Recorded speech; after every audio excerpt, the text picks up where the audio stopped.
Hey guys, welcome to the Fight Tonight channel. Gervonta Davis studying Frank Martin's skull in unorthodox approach ahead of blockbuster clash. Gervonta Davis' team are kicking off preparations for a Tank's upcoming clash with Frank Martin by studying the Detroit Dangerman's skull. The unbeaten lightweights have reportedly agreed to face each other for Davis' WBA 147-pound strap in late spring or early summer. According to ESPN, the matchup will headline a PBC card on Prime Video pay-per-view.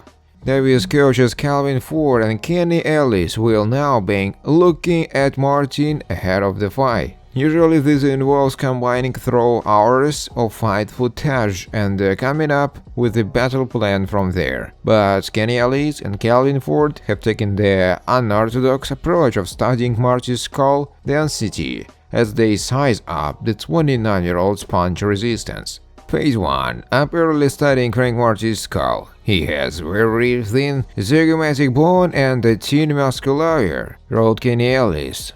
There is very high maxillary sinus. Man, oh man, he's good team, though no disrespect. For the unitiated, the zygomatic bone is one of a pair of bones on each upper side of the face that forms the cheek and part of the eye socket, while the maxillary sinus is a hollow space in the bones around the nose. Ellis' statement may give an insight into some potential target areas for Davis when he goes toe-to-toe with Martin. The Baltimore Badger is no stranger to shattering bones. Davis broke Hector Luis Garcia's eye socket and the cheekbone when they squared it off in January of last year, while he also cracked Ryan Garcia's ribs in Davis' last outing 10 months ago. Tank has been sidelining since the Garcia fight due to legal issues. The 29-year-old spent 44 days behind bars after violating the terms of his house arrest. In May, Davis was sentenced to 90 days of home detention over a hit-and-run car crash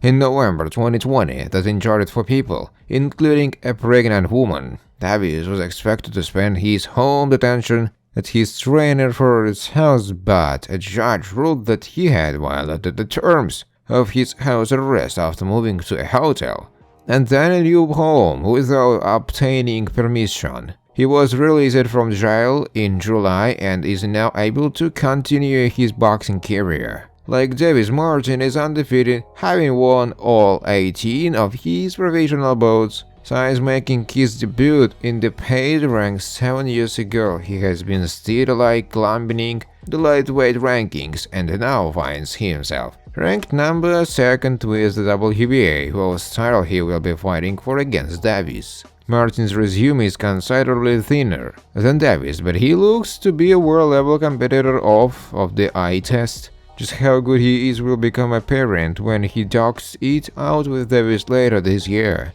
Thanks for watching guys. If you like this video, please subscribe to my YouTube channel.